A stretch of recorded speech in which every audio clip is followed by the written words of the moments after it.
ئەکادیمیای ژنۆلۆژی کتێبی تایبەت بە ڕۆژهەڵاتی بڵاو کردەوە.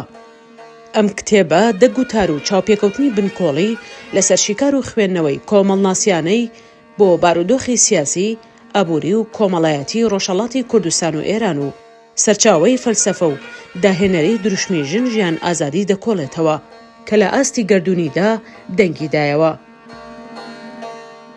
لەم کتێبەدا بابەتی توێژینەوەیەکی دۆخی مێژوویی، کۆمەڵایەتی و کولتوری ژنان، کاریگەری پیاوسالاری و نوێگەرایی مۆدێرنیزم لەسەر ژنان، کاروانی هەزاران ساڵە بەرەو ئازادی، چاوپێداخشانێک بە توندوتیژی ڕەگەزی و دەستدرێژی زیندانیانی ئێران و بەرخۆدانی ژنان لە بەرامبەریاندا،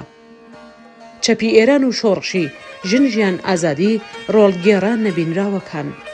ڕیشەی ستەمکاری لە ڕووی بنکۆڵی و سیاسەتی سڕینەوە،